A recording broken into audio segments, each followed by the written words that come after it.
Leppisime kokku, et kohtume varsti.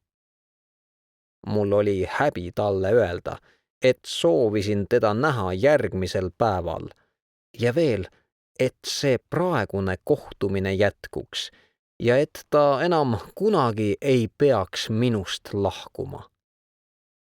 Vaatamata sellele, et mul on haruldaselt hea mälu, esinevad mul äkki seletamatud tühikud. Ma ei tea praegu, mis ma talle sel hetkel ütlesin, kuid mäletan, et ta vastas, et peab ära minema. Samal õhtul helistasin talle.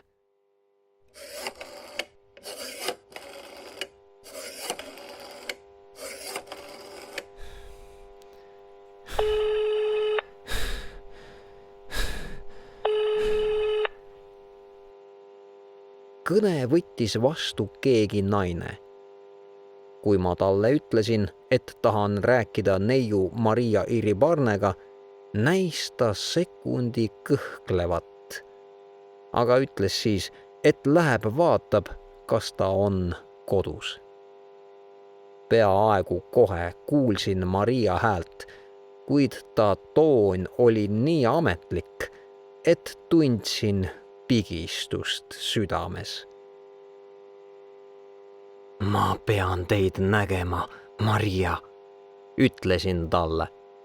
Sest peale, kui me lahkusime, olen lakkamatult mõelnud teist iga sekund. Jäin värisedes vait. Ta ei vastanud. Miks te ei vasta? Küsisin tõusva rahutusega. Oodake üks hetk, vastas ta. Kuulsin, et ta pani toru ära. Samas kuulsin uuesti ta häält. Seekord oli see tema hääl. Nüüd näis temagi värisevat. Ma ei saanud rääkida, selgitas ta. Miks? Siin käib sisse-välja palju inimesi. Ja kuidas te praegu saate rääkida? Sest ma panin ukse kinni. Kui ma ukse kinni panen, teatakse, et mind ei tohi segada. Ma pean teid nägema, Maria, kordasin tungivalt. Ma ei ole alates keskpäevast midagi muud teinud, kui mõelnud teist. Ta ei vastanud. Miks te ei vasta? Kastel, alustas ta kõhklevalt. Ärge öelge mulle Kastel, hüüdsin puudutatult. Juan Pablo, ütles ta siis häbelikult. Tundsin, milline otsatu õnn algas neist kahest sõnast, kuid Maria jäi uuesti vait. Mis juhtus? Küsisin. Miks te ei räägi? Mina samuti, sosistas ta. Mida teie samuti? Küsisin rahutusega. Mina samuti pole teinud midagi muud, kui mõelnud. Aga millest? Jätkasin rahuldamatult pärimist. Kõigest. Kuidas kõigest? Millest? Sellest, kui imelik see on. Teie pildist, eilsest kohtumisest, tänasest, kõigest. Ebatäpsus on mind alati ärritanud. Jah, kuid ma ütlesin, et ma pole lakanud mõtlemast teile, vastasin. Teie ei ole mulle öelnud, kas ka teie minule mõtlesite? Möödus pisut aega, siis ta vastas. Ütlesin teile, et olen mõelnud kõigest. Te olete hoidunud üksikasjadest. Aga kõik on nii imelik, nii imelik. Olen nii segadusse aetud. muidugi mõtlesin teile. Mu süda tagus. Ma vajasin üksikasju. Mind erutavad üksikasjad, mitte üldistused. Aga kuidas? Küsisin kasvava rahutusega. Ma olen mõelnud igast teie näojoonest, teie profiilist, kui te vaatasite puud, teie kastanpruunidest juustest, teie karmidest silmadest ja kuidas nad äkki leebusid, teie kõnnakust. Ma pean katkestama, peatas ta äkki mind. Keegi tuleb. Ma helistan teile homme hommikul vara. Jõudsin veel öelda läbi meeleheite. Hästi, vastas ta rutakalt.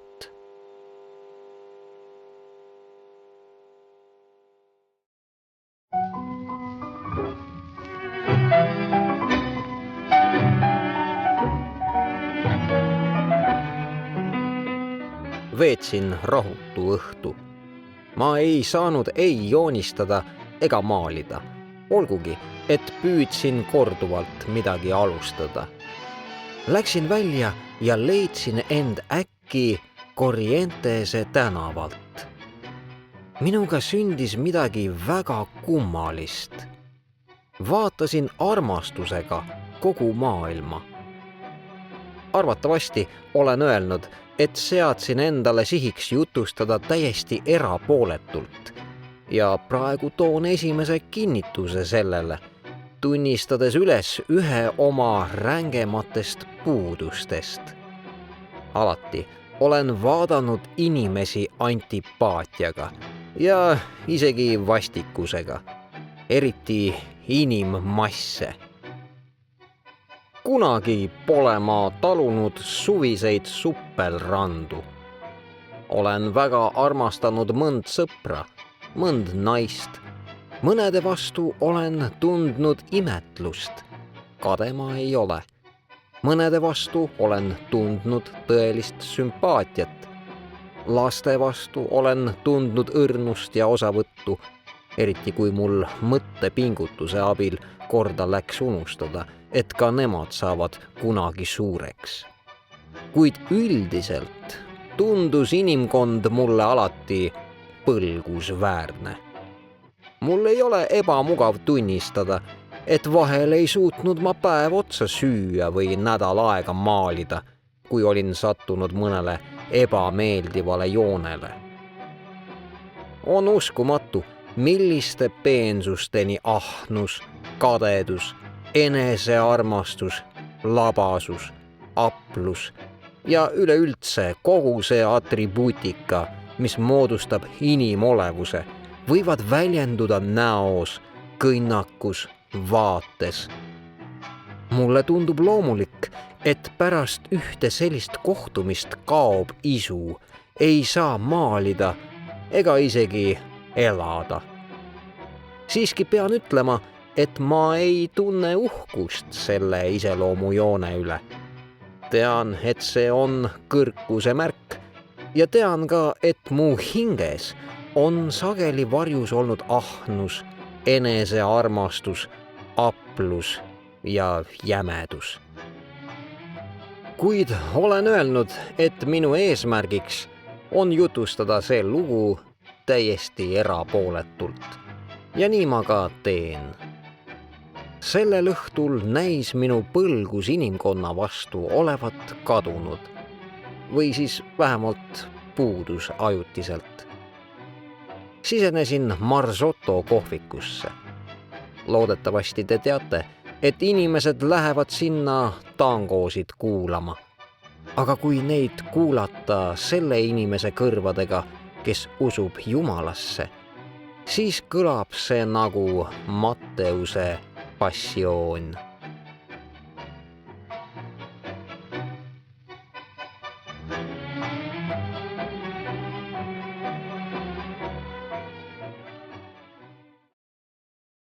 Järgmisel hommikul kella 10 paiku helistasin talle.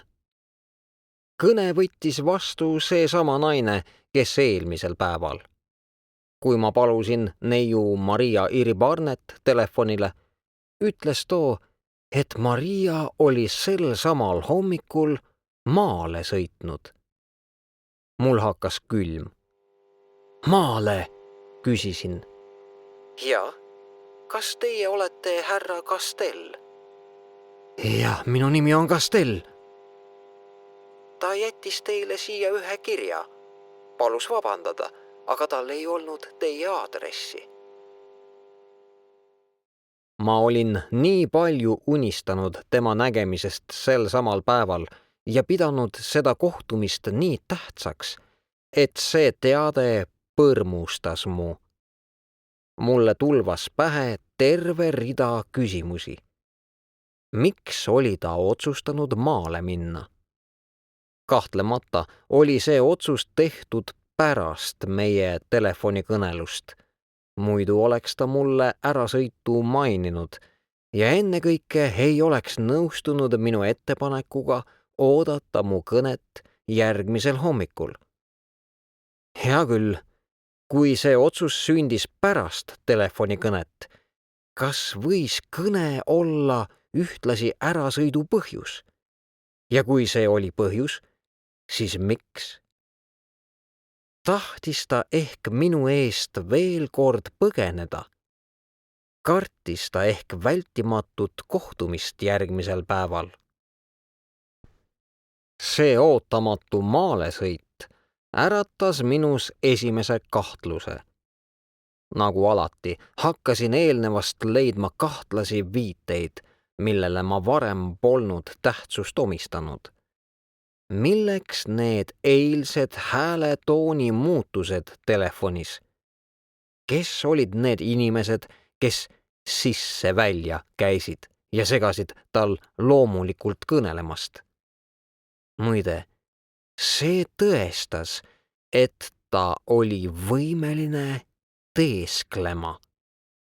Ja miks see naine kõhkles, kui küsisin neiu Iribarne järele? Eriti oli üks lause mulle nagu mällu söövitatud. Kui ma ukse kinni panen, teatakse, et mind ei tohi segada. Adusin, et ümber Maria hõljub palju varje.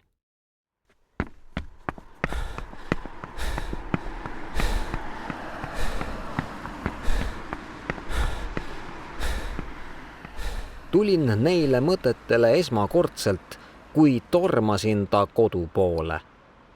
Oli imelik, et ta ei olnud välja uurinud minu aadressi. Mina vastupidi teadsin tema aadressi ja telefoninumbrit.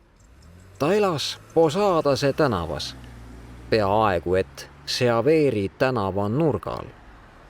Kui tõusin 5. korrusele ja helistasin kella, tundsin suurt ärevust.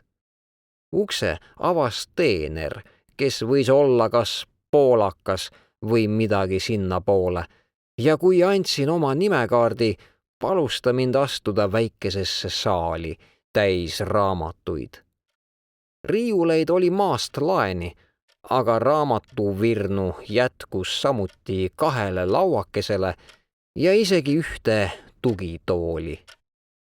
Minu tähelepanu äratas paljude köidete suur formaat. Ma tõusin, et raamatuid silmitseda. Äkki tajusin, et keegi mind hääletult selja tagant jälgib. Pöördusin ja nägin saali teises otsas meest. Ta oli pikk, luider, ilusa peaga.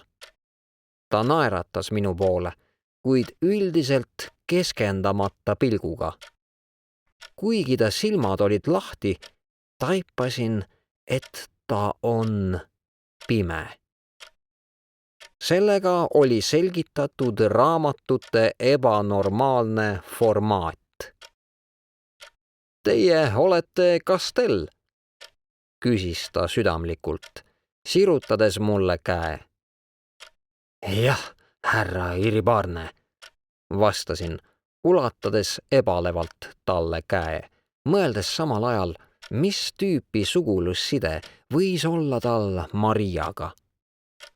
Samal ajal, kui ta näitas, et ma istet võtaksin, naeratas ta mulle kerge irooniaga ja lisas. Mu nimi ei ole Iribarne ja ärge öelge mulle härra. Mu nimi on Allende. Olen Maria abikaasa. Arvatavasti harjunud käsitama ja võib-olla ka tõlgendama vaikust, lisas ta kohe. Maria tarvitab alati oma neiupõlve nime. Ma seisin nagu post. Maria on mulle palju rääkinud teie maalidest. Kuna ma jäin pimedaks alles mõni aasta tagasi, võin praegu veel küllalt hästi asju ette kujutada. Näis nagu tahaks ta vabandada oma pimedust. Ma ei teadnud, mida öelda. Kuidas ma igatsesin olla üksi tänaval, et mõelda kõige üle järele. Ta võttis taskust kirja ja ulatas mulle. Siin on kiri, ütles ta lihtsalt, nagu ei oleks selles midagi ebatavalist. Võtsin kirja vastu ja tahtsin seda juba ära panna, kui pime lausus, nagu oleks ta näinud minu tegevust. Lugege, mis seal muud. Olgugi, et see on Marialt, ei peaks seal olema midagi pakilist. Ma värisesin. Avasin ümbriku, samal ajal kui tema süütas sigareti, olles enne mulle suitsu pakkunud. Tegin kirja lahti. See sisaldas ühe ainsa lause. Ka mina mõtlen teile, Maria. Kui pime kuulis, et murran kirja kokku, küsis ta. Ei midagi pakilist, ma loodan. Tegin suure tahtepingutuse ja vastasin. Ei, mitte midagi pakilist. Ma tundsin end elajana, nähes pimedat naeratavat, samal ajal kui ta mind pärani silmi tunnistas. See on Maria moodi, ütles ta justkui valjusti mõeldes. Paljud näevad tema impulsiivsuses uisapäisust. Maria teeb tõepoolest ennatlikult asju, mis ei muuda olukorda. Kuidas teile seda paremini ära seletada? Ta vaatas hajameelselt põrandale, nagu otsides paremat selgitust.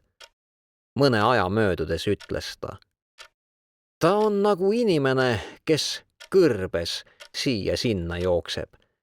Kas mõistate mind? Kiirus ei loe. Ikka jäädakse samasse maastikku.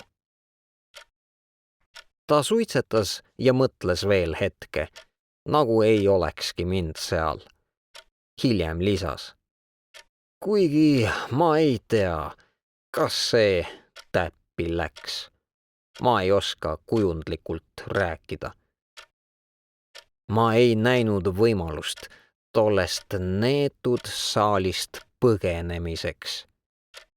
Kuid pimedal ei paistnud olevat kiiret.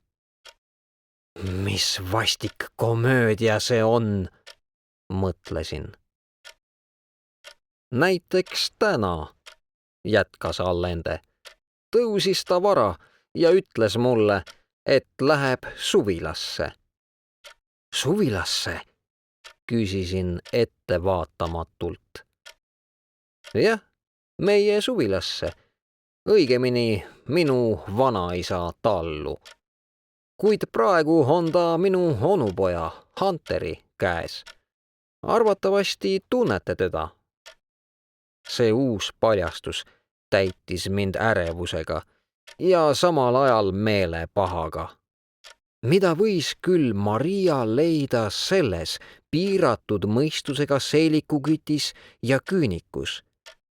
Püüdsin end rahulikuks sundida, mõeldes, et ta võis suvilasse sõita mitte Hunteri pärast, vaid lihtsalt niisama, kuna talle võis meeldida maaüksildus ja koht kuulus perekonnale. Siiski kurvastas see mind. Mulle on tast räägitud, ütlesin kibestunult. Enne kui pime midagi öelda jõudis, sõnasin kähku. Ma pean minema. Tuline kahju, tähendas Allende. Loodan, et me kohtume veel.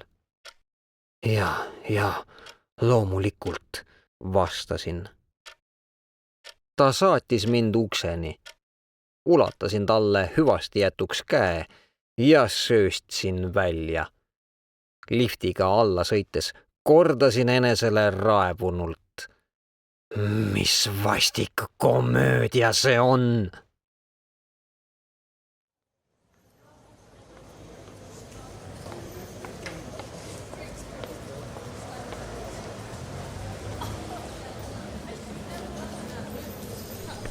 Mul oli vaja end tuulutada ja rahulikult mõelda.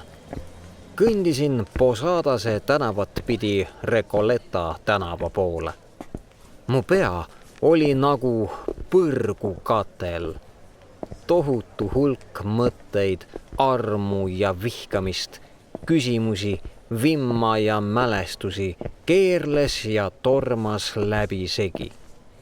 Mis mõte oli näiteks panna mind kirja järele tulema oma koju ja lasta see kätte anda oma mehel?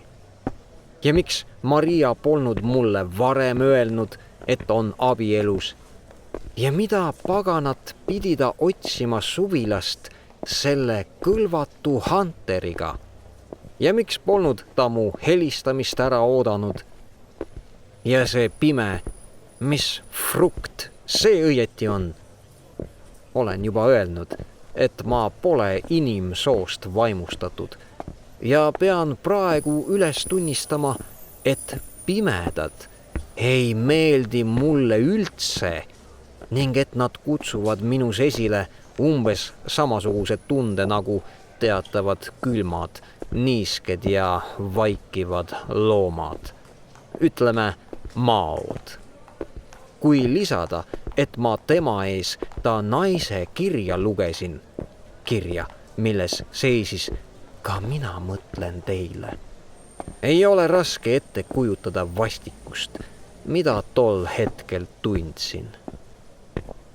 Püüdsin veidigi oma mõtete kaoses korda luua ja toimida harjunud süsteemi järgi.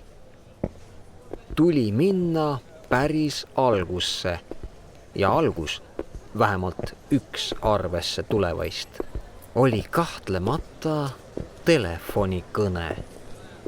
Selles kõneluses oli mitu tumedat kohta.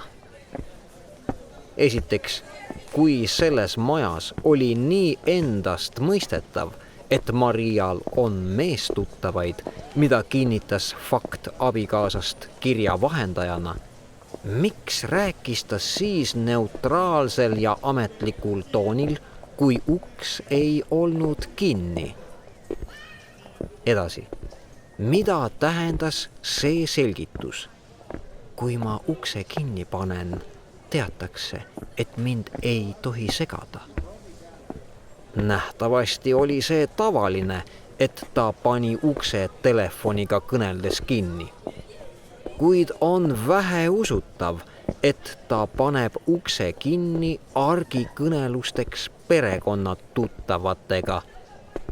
Oli arvata, et seda läks tarvis niisuguste kõneluste puhul nagu meil.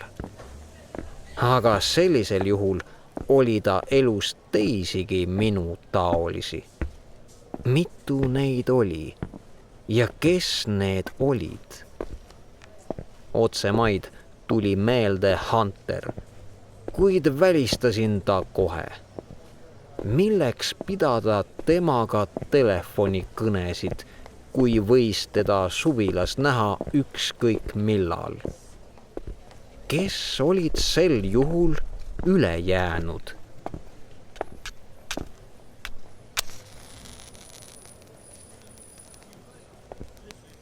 Mõtlesin, kas sellega on telefoni problemaatika ammendatud. Ei olnud ammendatud. Kusagil tuikas edasi Maria ebamäärane vastus minu põhiküsimusele. Meenutasin kibestunult, et küsimusele, kas ta oli minule mõelnud, vastas ta pärast mõningast kõhklemist üksnes, kas ma juba ei öelnud teile, et olen kõigele mõelnud. Küsimusele vastamine küsimusega vabastab vastutusest. Kokkuvõttes selle tõestuseks, et vastus oli olnud ebaselge, pidas ta vajalikuks vastata täpsustavalt kirja teel. Lähme kirja juurde, ütlesin endale. Tõmbasin kirja taskust ja lugesin uuesti üle. Ka mina mõtlen teile, Maria. Kiri oli kirjutatud närvilise käega või vähemalt oli see närvilise inimese käekiri. See polnud üks ja sama, sest kui esimene oletus osutuks õigeks, näitaks see erutust ja sel juhul kõneleks minu poolt. Olgu kuidas on, mind erutas kõige rohkem allkiri. Maria. Lihtsalt Maria. See lihtsus tekitas ebamäärase tunde, nagu kuuluks ta mulle, nagu oleks ta juba minu elus ja kas ta teatud viisil mulle juba ei kuulunudki. Mu õnnetunne on nii ebapüsiv. See tuletus näiteks ei kannatanud vähimatki analüüsi. Vaevalt abikaasagi teda teisiti hüüdis kui Mariaks. Ja kindlasti hüüdis Hunter teda samamoodi, mil muul viisil võikski Mariat hüüda. Ja need teised, kellega ta vestles kinniste uste taga. Kujutlen, et kellelgi, keda aupaklikult kutsutakse Preili Iribarneks, poleks vajadust kõnelda kinniste uste taga. Preili Iribarne. Nüüd alles sain aru, mis tähendas toatüdruku kõhklemine, kui esimest korda helistasin. Kui naeruväärne.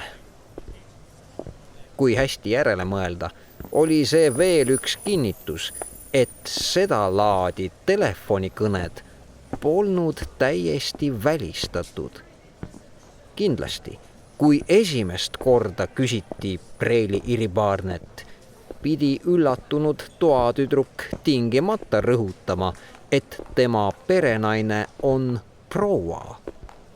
Aga loomulikult oli toatüdruku üllatus harjumuse jõul taandunud õlakehituseks koos mõttega, et parem on end mitte segada teiste asjadesse. Ta kõhkles, see on loomulik, kuid ei parandanud mind. Kirja juurde tagasi tulles leidsin, et jätkub ainet terve hulga järelduste jaoks. Alustasin kõige veidramast seigast. Viisist, kuidas kiri mulle üle anti. Tuli meelde toatüdruku lauseke. Palus vabandada, aga tal ei olnud teie aadressi. See oli tõsi. Ei olnud tema minult palunud aadressi ega olnud mina taibanud talle seda anda. Aga mina tema asemel oleksin esmalt otsinud selle välja telefoniraamatust. Oli võimatu seletada tema käitumist laiskusega ja siit kasvas välja vältimatu järeldus. Maria soovis, et ma tuleksin tema koju ja sattuksin silm silma vastu tema mehega. Aga milleks? Selles punktis muutus olukord ülimalt keeruliseks. Võis oletada, et ta tundis naudingut abikaasa asetamisest vahendaja ossa. See võis olla ka mees ise, kes olukorda nautis. Võis olla nii üks kui teine. Neist kahest patoloogilisest eeldusest võis teha ühe järelduse. Maria oli tahtnud mulle teatavaks teha, et ta on abielus ja mind veenda jätkamise mõttetuses. Ma olen kindel, et paljud nende lehekülgede lugejaist hääletaksid viimase oletuse poolt ja leiaksid, et ainult minusugune mees võib valida kahe ülejäänu vahel. Sel ajal, kui mul veel oli sõpru, naerdi sageli minu nõrkuse üle valida alati kõige käänulisemaid teid.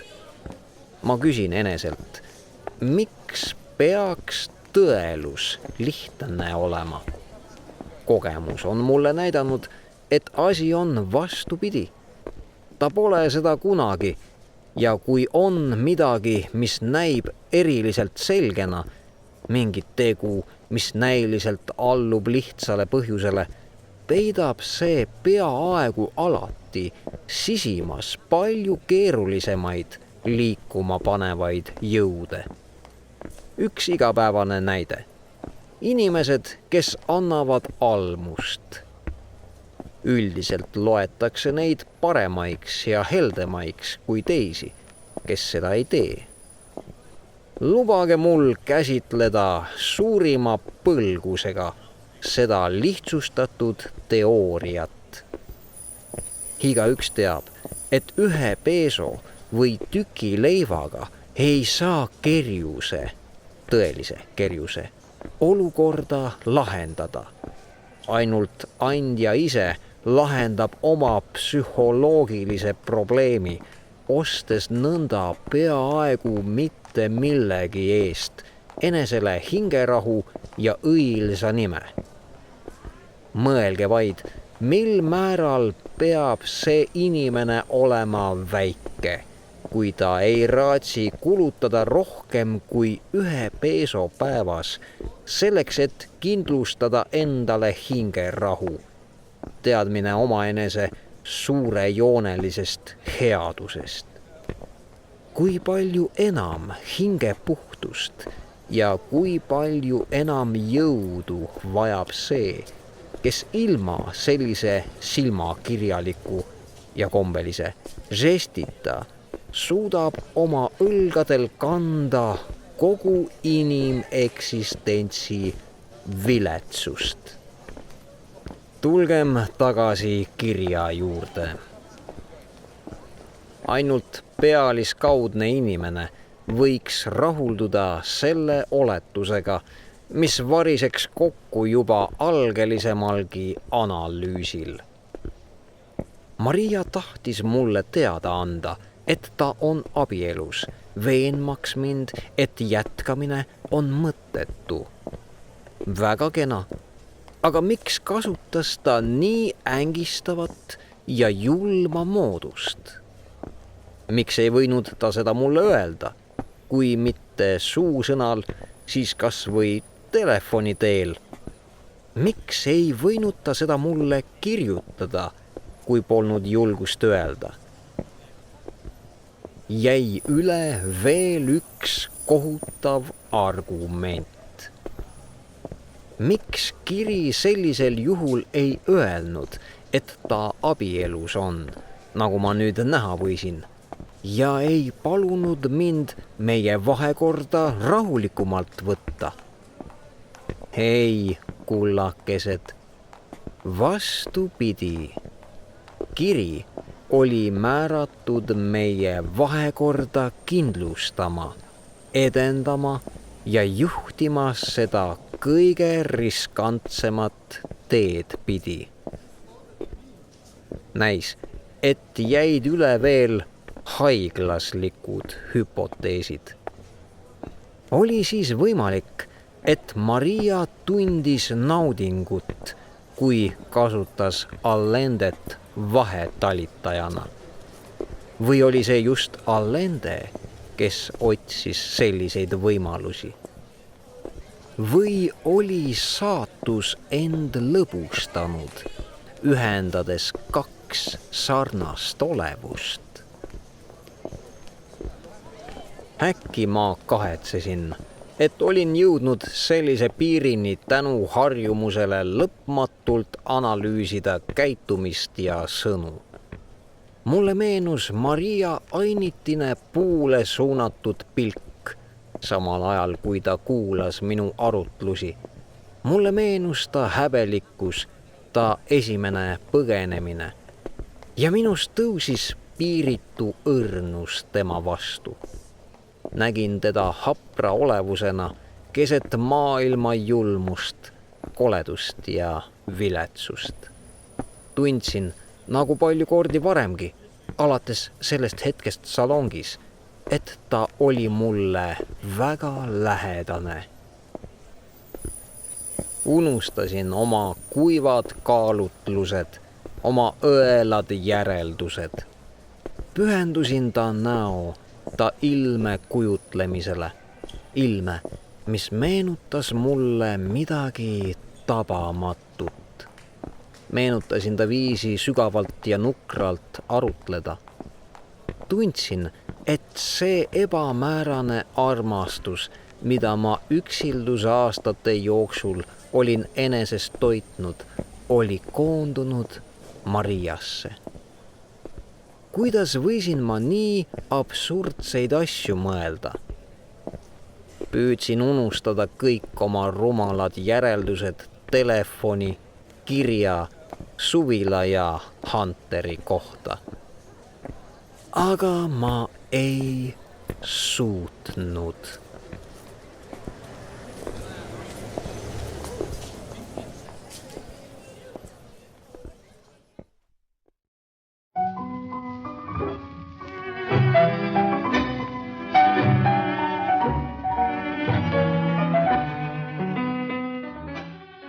Järgnevad päevad möödusid rahutuses. Oma tormakuses olin ma jätnud küsimata, millal Maria suvilast tagasi tuleb. Samal päeval, kui olin neile visiidi teinud, helistasin uuesti, et seda teada saada. Toatüdruk vastas, et ta ei tea midagi. Siis küsisin talt suvila aadressi. Samal õhtul kirjutasin meeletu kirja, küsides Marialt tagasisõidupäeva ja paludes, et ta helistaks mulle kohe Buenos Airesesse naastes või kirjutaks. Läksin peapostkontorisse ja saatsin kirja tähitult, et vähendada riski miinimumini. Nagu ma ütlesin, oli mul mitu ärevat päeva ja 1000 korda tulid mulle tagasi mu mustad rahutust sisendavad mõtted, äratatud visiidist Posadase tänavasse. Nägin unes, et käisin öösel vanas üksikus majas.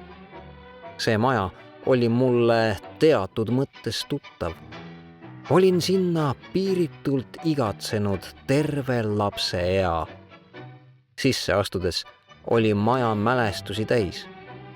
Kuid vahetevahel tundsin, et kaon pimedusse ja mulle kangastusid peitu pugenud vaenlased, valmis ründama mind selja tagant, või inimesed, kes sosistasid ja mind naersid. Naersid mu lapsikust. Kes need inimesed olid ja mis nad tahtsid? Ja ometigi tundsin kõigest hoolimata, et selles majas sünnivad uuesti mu ammused lapse ea armud, kõige oma värinatega, selle õrna hulluse, hirmu ja rõõmu tundega. Kui ma ärkasin, sain aru, et unenäo maja oli Maria. Päevil, mis eelnesid tema kirja saabumisele, oli mu mõte nagu sihi kaotanud luuraja udusel maastikul. Siin-seal õnnestus mul suure pingutusega valgustada inimeste ja esemete ebamääraseid siluette, ohtude ja kuristikkude hajuvaid piirjooni. Kirja saabumine oli nagu päikesetulek. Aga see päike oli must päike, ööpäike. Ma ei tea, kas nõnda öeldakse, ja olgugi, et ma pole kirjanik ega ole kindel oma sõna tabavuses, ei võtaks ma seda sõna öö tagasi. See sõna oli ehk kõige tabavam Mariat iseloomustama meie ebatäiusliku sõnavara hulgast. Siin on see kiri, mis ta mulle saatis.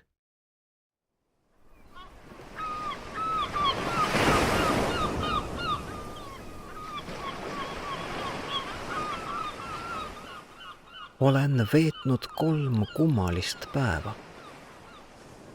Mere, ranna, teeradade lähedus on minuni toonud mälestusi olnud aegadest. Mitte ainult kujutelmi, vaid ka hääli, karjeid ja pikki vaikimisi möödunust. On veider, et elamine seisneb tulevaste mälestuste ehitamises. Praegugi tean siin merele vaadates, et valmistan ette tillukesi mälestusi, mis peavad kord tooma mulle nukruse ja meeleheite. Meri on siinsamas, kohisev ja igavene. Mu toonane nutt mõttetu, samuti mu esimesed mõttetud ootamised üksildasel rannal, pilk alati pingsalt merel. Kas oled ära mõistatanud ja maalinud selle mälestuse? Või on see paljude mälestus? Paljude inimeste nagu sina ja mina. Kuid praegu ilmub sinu kuju. Sa seisad mere ja minu vahel. Minu silmad kohtuvad sinu silmadega. Sa seisad ja su pilk on veidi lohutu. Sa vaatad mind nagu abi paludes. Maria.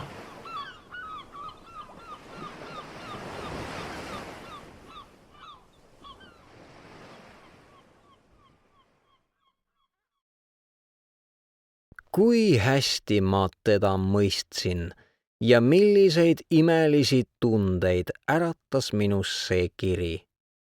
Isegi tõsiasi, et ta mind ootamatult sinatas, andis mulle kindluse, et Maria on minu ja ainult minu. Seisad mere ja minu vahel. Siin polnud muid, olime ainult meie kahekesi, nagu ma seda tunnetasin momendist, mil ta vaatles detaili aknaga.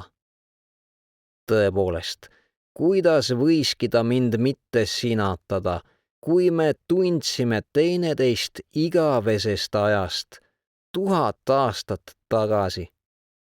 Jah, kui ta peatus minu pildi ees ja vaatas toda väikest detaili, kuulmata ja nägemata rahvast, kes meid ümbritses, oli juba nagu oleksime teineteist sinatanud ja kohe tundsin ta olemust. Seda, kui vajalik oli tema mulle ja mina temale. Ja ikkagi ma tapsin su. Mina olen see, kes su tappis. Mina, kes ma nägin otse kui läbi klaasseina võimata sind puutuda su tumma ja ängis nägu. Mina, nii rumal, nii pime, nii egoist, nii julm. Aitab avameelsusest. Lubasin, et jutustan teile selle loo napisõnaliselt. Ja nii ma ka teen.